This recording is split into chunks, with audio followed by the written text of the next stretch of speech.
Hello, how to start swing trading, long option and swing trading strategy.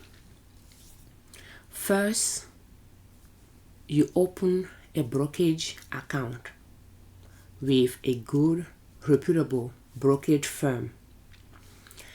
So that brokerage account, you can open a taxable brokerage account. That's what I like to call brokerage account, and a Roth IRA.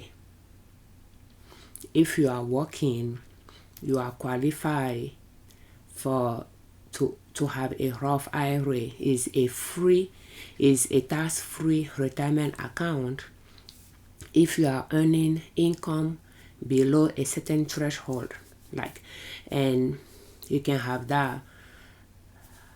So you can have those two accounts with a brokerage firm, and in this instance we can use Schwab.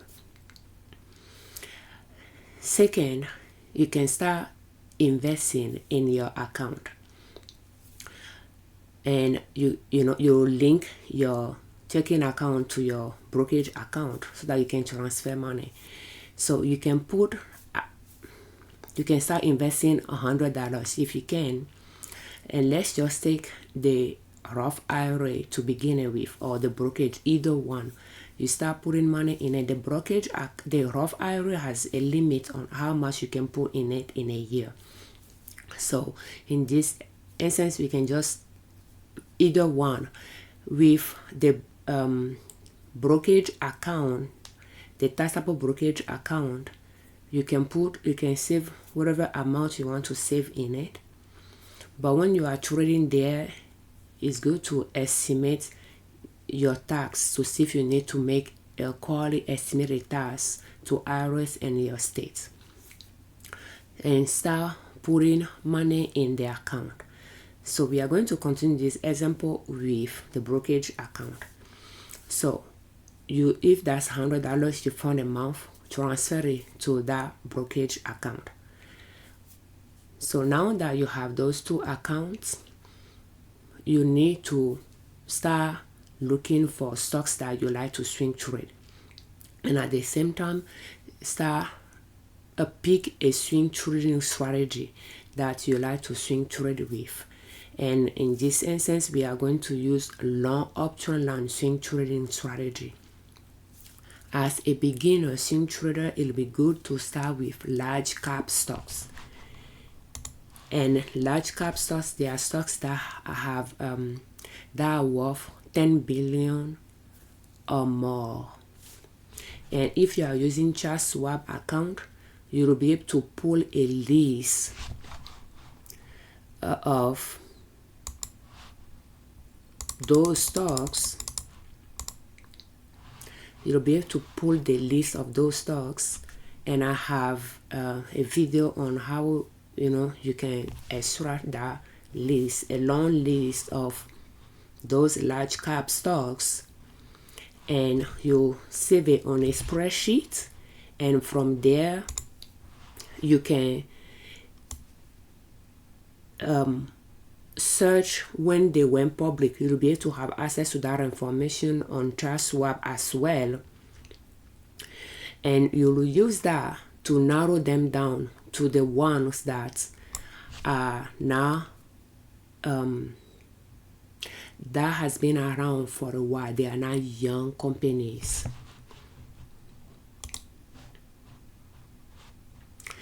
And I like to see if I can find Schwab.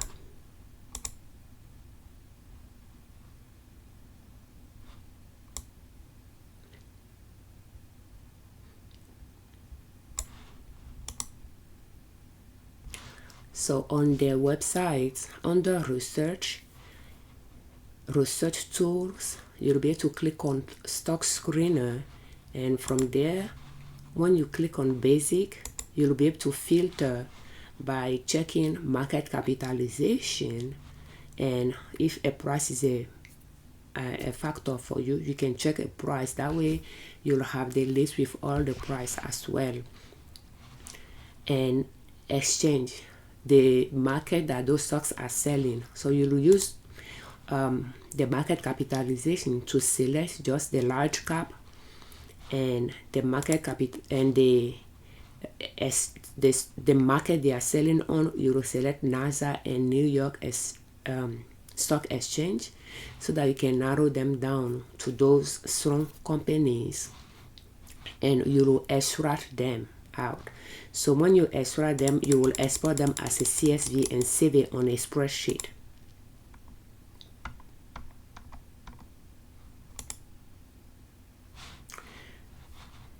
And from that point, you will eliminate the stocks that are internationals, stocks that are LLC. You will eliminate those so that you can keep only corporations, INC, or corporations company. A lot of time they end with INC, Corp, CO. You can find org as well to keep those on your list. And that point, again, on Schwab, you'll be able to, when you search their chart on Schwab, the maximum monthly chart, you'll be able to see the beginning year on that chart, and you'll put it down as, when they went public. That's as far as Schwab has a record of their chart. And you can just use that to filter them. And younger company, you can fix a year that you don't want a company that went public after that year, just to make sure those company has been around, went through a recession, and still have been around. From that point, you will use Thinkorswim. It's free through Schwab to analyze their chart using maximum monthly chart, and then you will rate those charts. And by reading, after you've read those charts, you will use the one that you like the chart. You will pinpoint those, and then you will downsize to that list and have it as a smaller list for you to be able to analyze on a daily basis or on a weekly basis. And today we are going to go through 3 of them. The first one is IRM. So we have maximum daily chart, IRM. So to analyze, to know if this stock is an upward or not, with our long option long swing trading strategy, this is when the strategy will come into play. It will allow you to select those stocks that you are going to swing trade. So with long option long swing trading strategy, you want to select upward stocks or growth and dip, but still going up, have growth to it. So using a maximum monthly chart and Thinkorswim, you'll be able to have a big picture of the overall trend of that stock's chart. And this is uptrending. Therefore, it is an upward stocks. And by looking, after you analyze it and you know that is an upward, then you can try to trace your uptrend lines, your long uptrend lines, connecting the obvious lows of the chart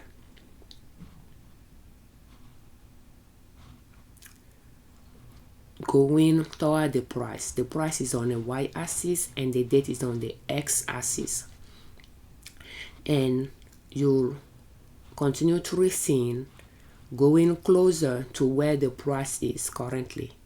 Once you connect those lines, you trace your support lines passing by the valleys of the mountains, and you rated the stocks the way I read it on the previous, let's go here, and you rated the stocks already. So you'll rate all your stocks and pick the one. As you are going through those charts, over time you'll have a keen eyes to know which chart you like better than others, and you can just pinpoint those, highlight them, and later transfer them to a shorter list.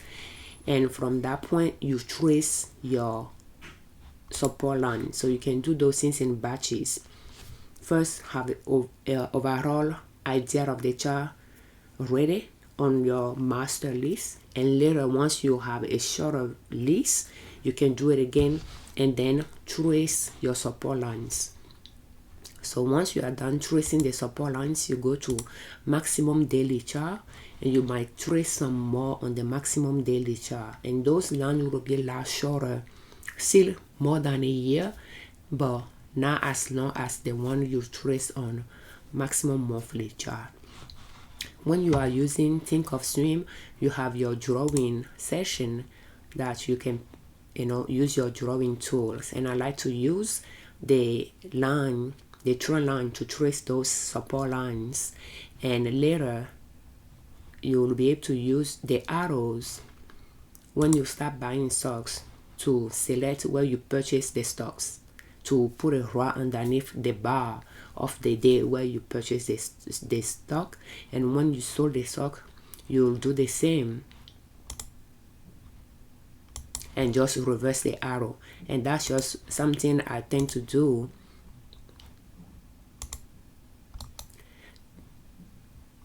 You edit the properties, and then you change the shape, the direction of the arrow, you activate it, and then you move it to where you sold, for instance. And so you, on the maximum daily chart, you will start analyzing those stocks, and you can do it on a daily basis to begin it with, or you can do it on a weekly basis, but I will advise you start on a daily basis. So using up to long swing trading strategy, you will trace your support lines. After you trace your support lines, you will see the one that you feel like that stock's chart price is going to pull back to that support line, rest on it, and start going up from there.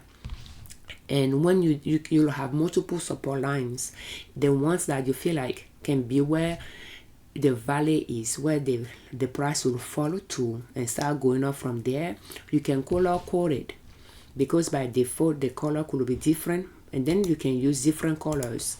Again, under edit, you'll be able to choose your color. That way you'll differentiate the one you pick to buy your stock on from the others, one that you trace. So those support lines, those lines that you color code, are your entry point, your targeted entry point. So now you determine where you want to buy the stocks. Next time it pull back to that level, and you will start analyzing the stocks using maximum daily chart, and thus comparing where the price is currently to where you want to buy next. Once it pull back to that support line and start going up from there, it will start making higher lows. When it's making higher lows, you'll be comparing the red bars. Those bars are days that the price pull back. The price at the end of the day was lower than the price in the morning when the markets open. The green bar are the days that the price at the end of the day was higher than the prices in the morning when the markets open. The price went up on the green bar days. So we are doing the analysis on Sunday, October 12, 2025. The market closed on Friday on red for this stock. The price went down that day.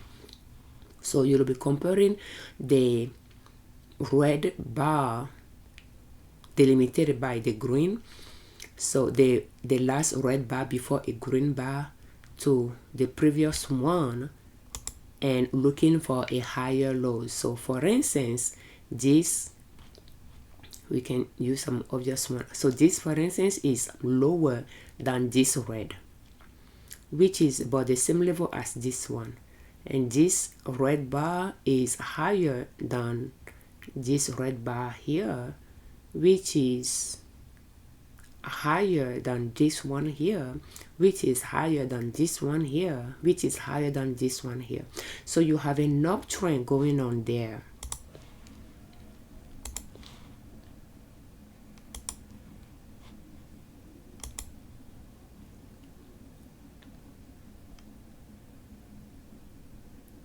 can just do it this way. You have an uptrend going on there. So once you determine that there is an uptrend, and I like to go with 3 of them, and that's what I did here. This red bar is higher.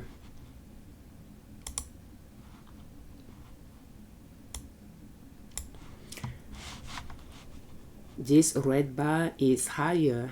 No, in fact, it's lower than this one, which is higher than this one, which is higher than this one. Then I just traced that line there, but then I bought it around this green bar, but again it was not done going down, so it went back down again. And the reason why you are trying to find a few higher lows before you buy at around the trend line that you like to buy at is just to have a confirmation that the price is done going down and is ready to start going up again. But it's just so limit to decrease your chances of buying it, and then it will just continue going down again, like it happened to me here. So that just proved that it's not a zero proof estimate, but we still want to try to use it just in case, especially when we have multiple support lines below where we are trying to buy and we are not sure it's going to continue going lower to those support lines. It's good to look for that confirmation. But sometimes you'll have that confirmation, buy it, and but then it'll pull back again. So those are things you have to be aware of, and if it happens, you just leave the stocks negative in your account until it's ready to start going up. So in this instance, we purchase the stocks around this support line here. When it start going up from there, we have this low about the same as this one, but higher than this one, which is higher than this one, and we made the purchase probably around a day that it was green at that time but became red. We made the purchase, but it was done. It didn't want to remain around this support line, so it pulled back. And we know that by doing so, we know that this line is a support line supporting the upside wall of the mountain, because the mountain will be like this. So this wall is supporting the upside wall of the mountain. It's pulling back to where to rest and go back up. So therefore it's done with this, even though there are some even shorter support line within it, and this is quite long as well, more than a year, but it was done around that area excuse me, and pull back to a longer support line or trend line. So it didn't quite reach the bottom one, but then when it came, I thought maybe it's not going to go closer, since it started going up from there, and I bought some share at this area. It was still lower than the one that I first purchased, so buying it there, I left it in the account. It was right at the beginning of this year, and then it pulled back. So the whole time we were negative in the account, it pulled back and we bought some more again, and then it pulled back and start going up from there. So we got trapped in it for a while. Even for this purchase, it was negative. We bought it in March, so it was negative for 2 months or so before it became positive. And I think this area, when it pulled back, could still have been below how much I paid for it, and then it started going up. So at this point, we are positive in this purchase, but we are not quite positive in this one yet. You can see the price corresponding to where I'm putting my mouse. It's a little bit above where the price is right now, but it's getting close to it. So that is how you determine your entry point. So once you are ready to make the purchase, you go to your Schwab account and you place your order. I don't like to place order using Thinkorswim. I just go to Schwab and place orders there.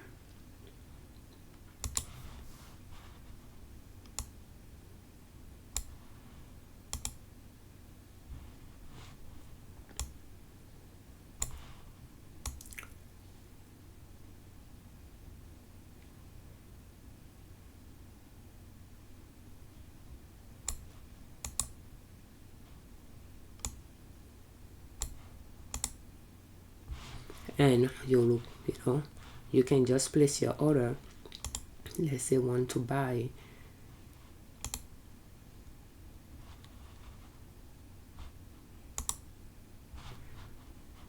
you place your order to buy, you set a limit, you choose the quantity you want to buy, and because I tend to do those around my lunchtime, if I want to increase my chance of buying, I ignore the bid and the ask price. I can take a look at them, but then I will just use the price that the stock is selling around that time frame. I will put that price, choose timing day, review my order, and just place the order.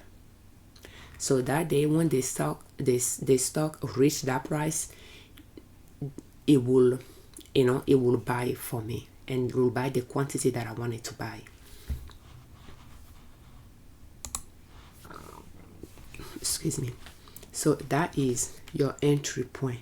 So now that you have the stocks in your portfolio, you'll continue doing your chart analysis, comparing where you purchased the stocks to where the price is to where you want to exit. And you need to have an exit strategy. There are three ways.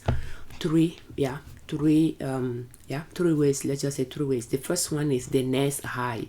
Because you are tracing large cap stocks using maximum daily chart, you will have all-time highs highlighted on the chart for you. You can use that as a landmark, and you want to sell it after the new next high is reached. It's going to be the price higher than this current one here, and that is one of the 3 strategies. When you reach that point, you can sell it right away if you want to lock in that profit by buying it this low and selling it that high. You'll have a good amount of profit, but you'll have stay in the trade for a while as well.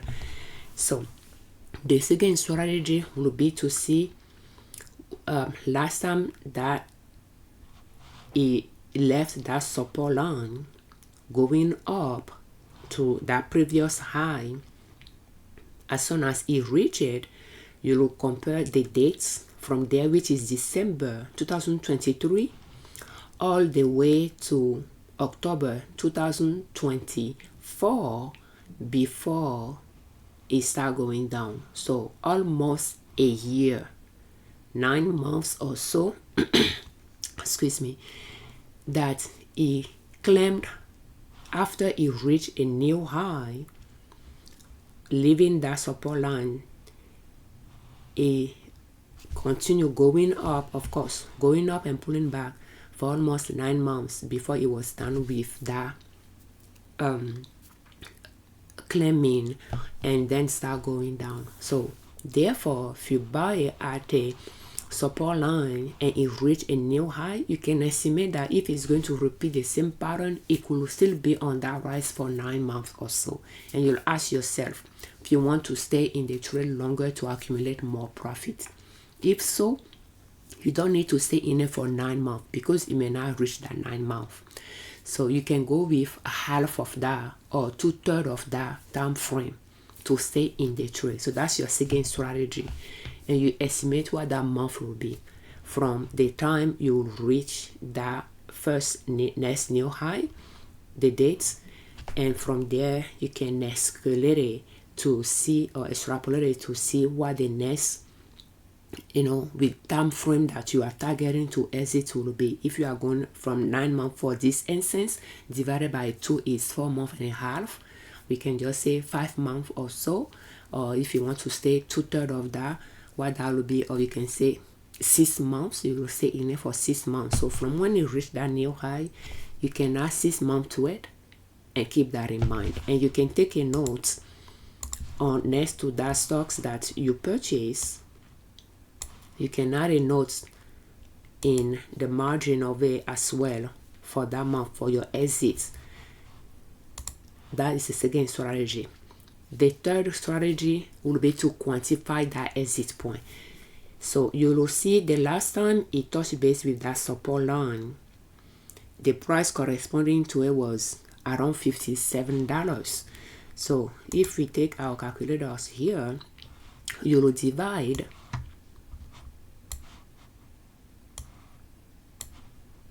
the previous high by that price to find the ratio. So 130, we are just going to use 130 of that new high maximum price divided by 57 give us 2.2. So that means when it touch base with that support line, by the time you reach a new high, that money double, more than double. So to be more conservative, we'll just take, the even number there, rounding it down to 2 as a ratio, and you'll estimate that it left the lowest point that it touched base with before it start going up here is 72. Therefore 72 times 2 is 144. So by quantifying the exit point, you can see that your third strategy is, if you reach 144, you will sell it. So you will sell it after it reached the first new high, maybe 6 months after, or when it reached 134. So now it's up to you to decide which will come first that you wanted to go with, within that 6 months or that 144. And as you are getting close, you can keep improving that strategy as you see what is going on with the chart. You can keep increasing when you want it to get out, or shorten it depending on what is going on, or whether you want that money to buy another stocks that is selling at the lower point that you want to get in. Is up to you. But as you are practicing, you'll get good at it over time. So as a new swing trader testing a new strategy with new stocks, I would suggest you don't focus too much on growing your account too quickly from the profit you are from those swing trades. But I would prefer you test that strategy with the stocks you have on your watch list to see if both are comparable. So to do those and to be able to test those stocks, I will suggest you buy just one share of a stock that is well set for you to buy. You just buy one share. That way, if you have a small account, you'll be able to stretch that account by and be able to buy multiple stocks from your watch list. When they are set and start going up, you'll be able to buy. You won't have all your money trapped into one stocks, because with no up to launching trading strategy, you will remain in that trade for a longer period of time, 6 months even. If you are buying a low and selling it at new high, you could stay well in that trade for 6 months or so in average. Therefore, to be able to have liquid cash flow in your account, to be able to buy the next stocks that will be well set for you to buy, you can just buy one share of the stocks that you are purchasing. You didn't purchase it before. That way, when you sell it, you make a profit. Your target profit, your minimum target profit is $1. And I'm sure that with this long uptrend line trading strategy, when you buy at the support line and sell it at the next high, your profit is going to be more than $1 profit, $1 after you pay your brokerage fee. With just Schwab, the brokerage fee is in the cents. So therefore, you'll be able to, after you pay your brokerage fee, if you have at least $1 profit, that's all. You are not asking too much from the stock. You are in internship, but you are getting paid to intern. All you are asking is $1 profit. If that trade can give you $1 profit after you pay the brokerage fee, that strategy applied to that stock is a winner. So you know that you can use that strategy to buy that stocks, and you know that the next time you are going to buy that stock again, to multiply that profit, you need to multiply the number of shares you want to buy. Does that make sense? So, but to be able to test multiple stocks, practice the strategy and test the strategy with multiple stocks on your watch list, you need money to be able to do it. Therefore, just buying one share at a time to begin with. When you are buying a stock for the first time, swing trading with that strategy, I think it might just be a good strategy so that you don't freeze a good portion of your money in one stock. And also, when you buy the stocks too high and the price pull back down, if you think that is the stocks you still want to buy, you can buy another one share again. But you'll be able to have money to be able to buy it. And every month, you can keep putting some money in your account. Even that's just $100 you can put there, or $20 you can put there, or $40 you can put there. Because you'll be able to find some stocks that cost less. For instance, we found this one that is around $72. So there are some stocks that you'll find at a lower price, especially around their support line. When they reach the peak, they will be well over $100. So the next one we can practice again, and this one you can see that we purchase it and we are, trapped in it for the time being. So when I think later we can go and check our record keeping spreadsheet for it. The second one is IT. So IT, we purchased it, we traded few times in 2024. Those the arrows. We bought it and we sold it right there. But then when it came to this support line and start going up from there, do you see the way we traced a line there to just confirm that uptrend there? And we have multiple highs, that low higher than this one, which is higher than this one, which is higher than this one, and higher than this one, and so forth. And then we bought it. But guess what? It didn't want to remain at that trend line. It pulled back down. And we didn't have any support line traced there back then. So when it pulled back down, I went back to maximum monthly chart to see if there is a possible other lines there that it could trying to reach. And I found that it's reaching this one. But this one, from where it is to where it is now, there is not much touch point on it. So I don't feel like this is a strong support line for it to rest on. So why it pulled back down low like that, I'm not sure. This one that I bought it on has multiple touch points. That's what I was thinking it will rest there and start going up from there. But why it pulled all the way back down here, I don't know why. I don't think through with the news, therefore, and I don't even check the company's financials. Therefore, while it pulled back here, I decided not to buy more. Like the way the previous one I bought it the second time, this one I didn't buy it. I just left this one there. If it decided to go up and reach there, that's great. If it's not, that's great too. But those are things you have to come to terms with. And there could well be something going on with that company, but I don't want to waste my time on it. And you can try to dig further to see what is going on, why this unusual drop is worth knowing, but it's just not something I do, and that's why I won't say you have to do it. But if you are curious, it's worth checking. It could make you make decisions. Personally, I won't sell it at a loss, so therefore, I just left it there. But so it pulled back. I just know that this support line is not a usual one, therefore I won't make any second purchase there. I will just leave it like that. And that is another scenario. And you need to know that when you are trading and you lose money, it's not insured. That is money you lost. That is something to be aware of as well. And that is to mitigate those risks.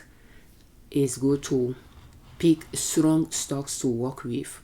And when some stocks are not reacting well with the strategy you are using, you can flag them so that later you can take them out of your list, go back to your master list, replace them with some others that you like to give it a try. And having this list can be a list you will use for the whole year. when you want to swing trade, that's the list you go to. You analyze those stocks on a daily basis or weekly basis to find the one that are well positioned, the one that are going down to the support line. And when they start going from the support line up, you want to keep observing them and buy them when it's well positioned for you to buy. You feel like it's not going to go lower.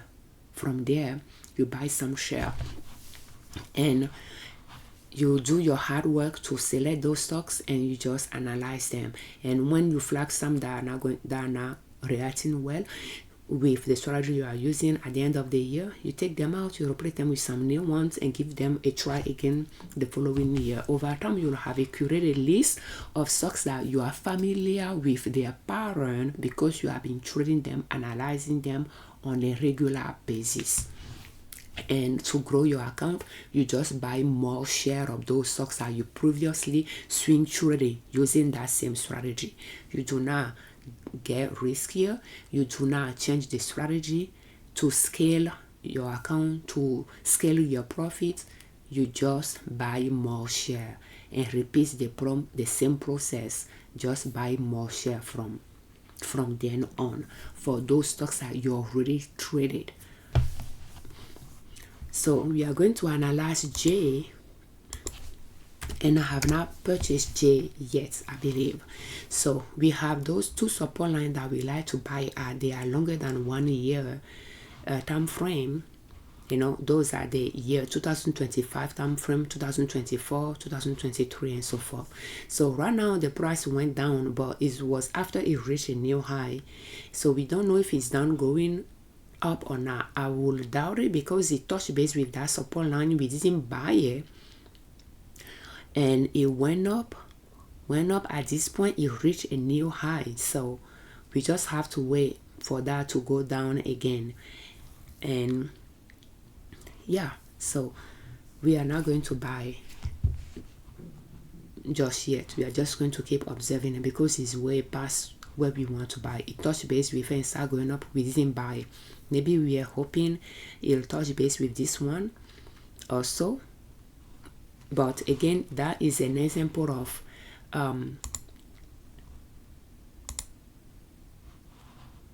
a growth and a dip chart. Is upward, but a growth and a dip because it does make those peak, those huge mountain, which will make the dip even more pronounced. So, but yeah, you can see the pattern for it, and the lines that we trace came close to this one, but didn't linger there at all and start going up again. So we just have to wait on it. It just seems like you can easily here it went 2 years on its way up after it touched base with it.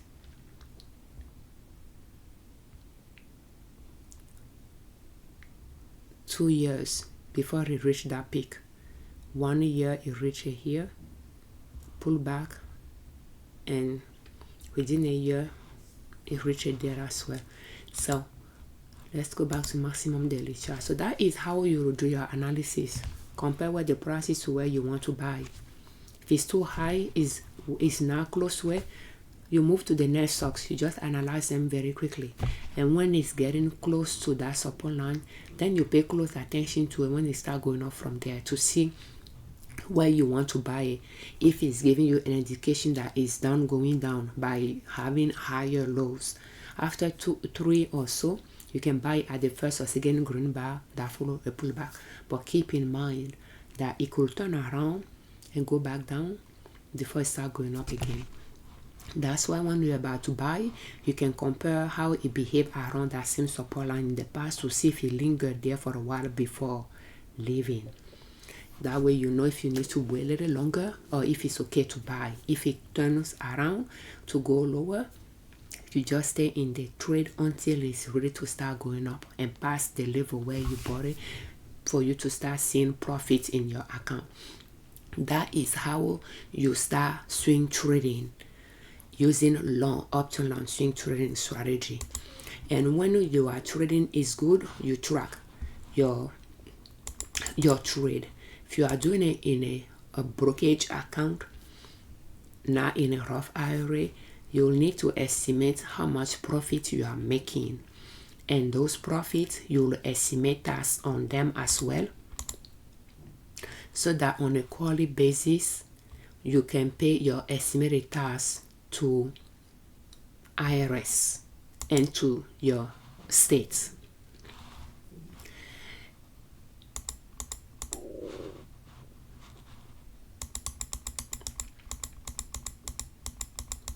That way you don't get yourself in trouble by now, doing that. Alternatively, when you have a job, you can update your W-4 with your employer, so that you can estimate a certain dollar amount added there for every paycheck that they can take out of your paycheck.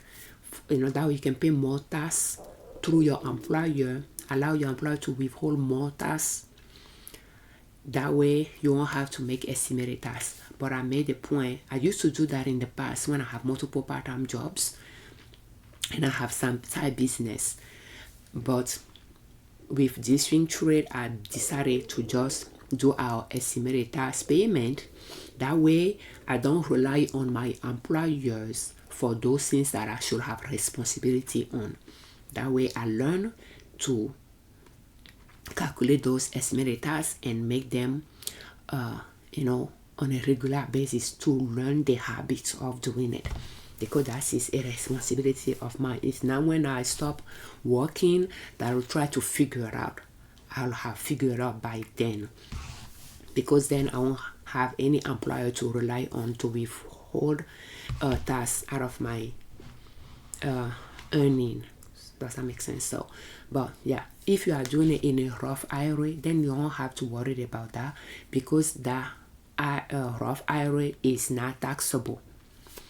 And when you just start out and you are trading, you can do it in a Roth. That way you are not going to pay tax on it. Second, during tax season, you will, if you are using Schwab, you will pull your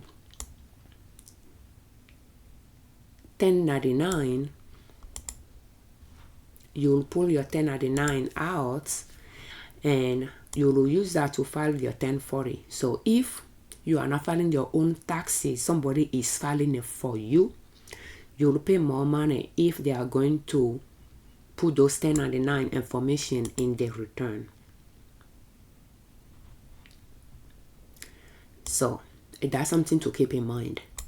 You either learn how to file your own taxes so that you deal with it, or expect to pay quite a bit if somebody is end up filing it for you. So, and if you are filing your own taxes, you could have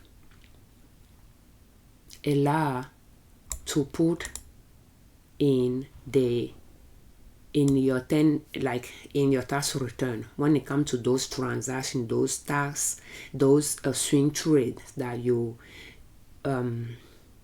perform during the year. Not the one you bought, but when you sold, the one that you sold, you'll have those transactions. When you bought it, when you sold it, the profit that you'll put in your tax return. So I'm trying to see if I can find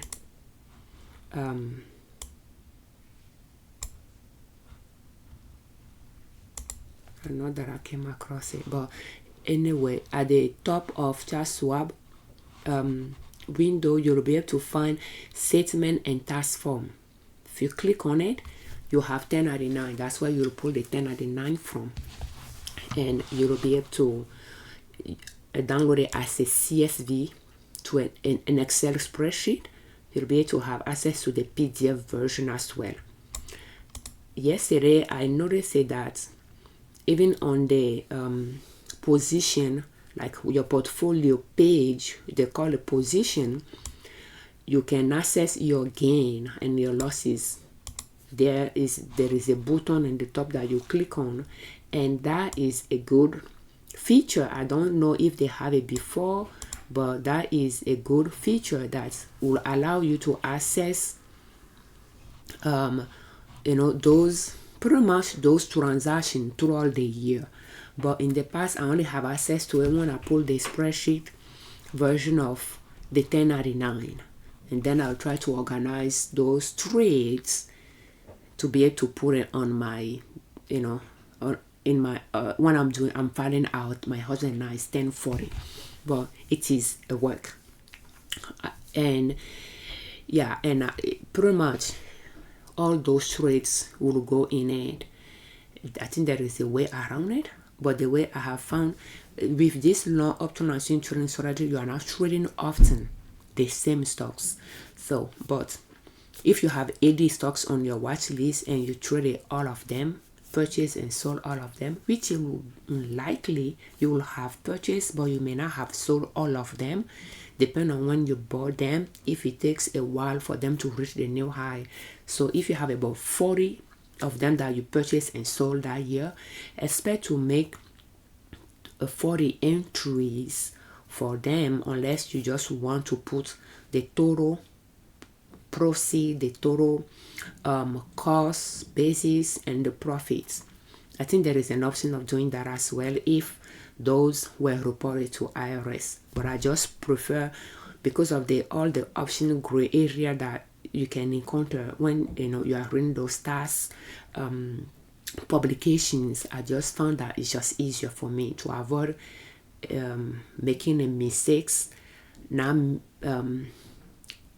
when I'm choosing those simpler options with condition attached to it, I just prefer to just put I don't know if they call it 1099, but putting every single one of those trades in the system, so that and then at the end I'll compare the profit that got pulled out of it to schedule E or D to see if it match the 1099 bottom summary. So, but if you trade a stock more than once, the same stocks, and they are like short-term type of trade, I like to group them. So that's why when you have spreadsheet, it's easier to do those things. So I will group them, like if you were just one trade, and just make sure the time frame is a short period. For instance, if I purchase it in January, sold it in July, purchase it in August, sold it in December, for instance, I can just use August to December time frame to make sure I'm within 1 year, now 1 year and a day type of thing, so that as soon as it's short term, because short term you are going to pay more tax on it. So then I'll just the total that I pay for those, have that total, the total that I sold them for, put those in, so that the difference between the two can give me the profit that is matching the two profit that I generate from those two trades. That way I can combine those two trades into one if I purchase the same stocks twice, if that makes sense, within a year. So, and that was a strategy that I found to speed up the process for me, especially in 2024 when I used short option and swing trading strategy and traded one stocks multiple times. It was very useful combining those trades into one, summing all those trades into one for each one of those stocks. It takes some to do that, but then I won't have to have a lot of inputs to put into the tax software when I'm filing it. But with long option and swing trading strategy, where you may not purchase and sell the same stocks more than once in a year, you won't have that. So, but if you have a stocks that you purchase and you sold after a year and a day, and then you purchase it and sold it again within a year, you have long term and short term. You don't combine both into one when you are filing your taxes. Those have to be two different transactions that you have to input in the tax software. But I just find that putting those transactions in trade by stock by stocks or trade by trade, depending on how you wanted to explain it, is long process. And if you have multiple stocks to work with, that's multiple entries to do. But I just find it that is a safer bet than trying to go around it, to just put, oh, during this year you sold this X amount of this dollar amount of stocks, purchase them for this dollar amount, and the difference give you this profit. There is that possibility to do so for the stocks that the brokerage firm reported to IRS already, and the one that they didn't report, you have to do them separately. So those are nuances around it, and I just prefer to just do things separately. Take some, that's something to know if you are doing it in the brokerage account. During tax time, you will have to deal with that as well. If you are doing a Roth IRA, you won't have to worry about any of those. So when you just start swing trading, to avoid that, especially if you do not follow your own taxes, somebody files it for you, expect a higher fee than what you usually paid, and therefore doing it in a Roth IRA might save you money in that sense. But again, you are not going to touch the money because it's in a retirement account with a lot of rules around it. And once you are comfortable swing trading and you wanted to scale that profit and have that profit available for you to touch anytime you wanted to touch it, whether for personal expenses or to buy a rental property, for instance, to continue multiply the money by putting it in other vehicles, business related. Doing it in a taxable brokerage account, you can start buying it there. You can start putting money there. That way you can buy more share each time you are going to swing trade a stock from your watch list. That way you'll have those two accounts. You can trade in both. Test a stock when you are buying one share of it in your Roth IRA, and later when you are going to buy it again, buy it in your brokerage account by buying more share of it. But you can start small, even with $100. That is how my husband and I, we start trading years ago, just with $100. And we are buying penny stocks because, again, you can buy a large share of penny stocks and they fluctuate quickly. When they double, we will sell it. Sometimes I will hold on to it for longer until some of them will bankrupt on me. But it just, we did that in our brokerage, in our Roth IRA, my brokerage account. A lot of stocks that I purchased, I just left them there, and few are still there. They are more like large cap stocks like HP or Johnson & Johnson type. They are still there, but the penny stocks, we trade more of those in our Roth IRA. And I'll tell my husband to do it in the Roth IRA so that I won't have to have a lot of those to put in our tax return. But you just have to view which one works for you.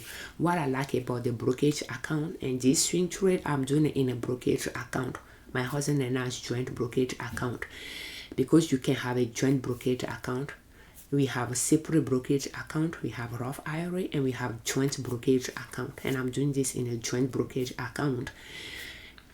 But in the brokerage account, yeah, you will pay tax on it, but that money is accessible to you. You can put more in it. You can save more of your paycheck in it. And again, you just don't have any regulation stopping you from saving more, pulling money out of your brokerage account, and so forth. So therefore, you can access the money when you need it.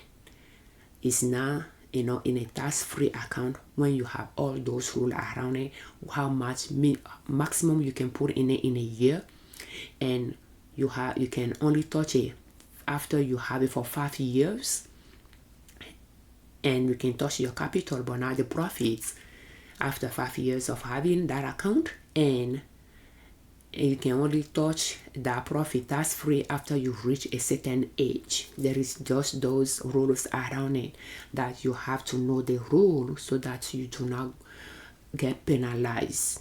And when you take money out of it, even if that's your own capital that you took out, before that age limit. That so when you file your tax return, you have to file additional forms to prove that you only touch your capital, you only pull your capital out of your Roth IRA. You didn't, and you have the account for more than 5 years and so forth. So just those things that even if you take money out of it, you have to prove that you did it within the rules. But the brokerage account does not. It gives you just more leeway as long as you are paying your taxes to the government and to your states as they expect you to. You have free rent to your own money, and just start small and grow your account from there. So that is how you can start swing trading and slowly grow your account from there. So we can go to IRM. So we purchase it twice. We have our sold session, and we have not sold a year. That's why we don't have anything there. But we purchase it. That's the purchase session.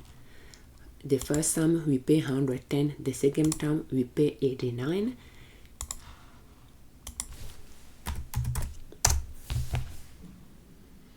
So if we pay 89 the second time, so we have profit on this one. And this one we don't have profit yet because we still $10 above how much we pay, how much is charging now for it. So that just gives you an idea. So we do not set a stop loss when we are trading, we are swing trading with this strategy we are using. You can see that we bought it in January and we still have it. We have not sold it yet. And we bought it again in March and we have not sold it yet. So we have profit on the March one, but we don't have profit on this one. And technically we could have profit on both by now if you combine them, but I like to have profit on both before I sell. So if we combine both, is 10,035. So, and it is 100 shares there. So it's selling at 101. So 101 times 100. Okay. So minus 1,035. No. Let's do it again. 101 times 100 shares minus 1,035. Okay, 1,035.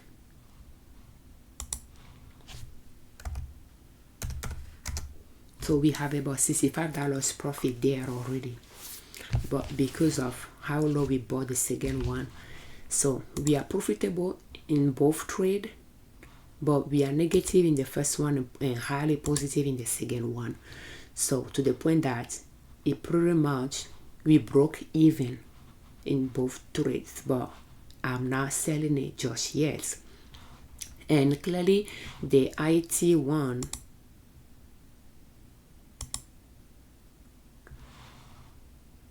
so we bought the IT one twice in November and then in May. Hold on, let me see this one. Okay, that one we sold it, and this one we have not sold it yet.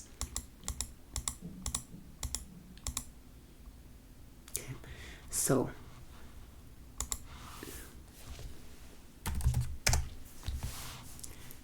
and that will be this one, November, and we sold it right there.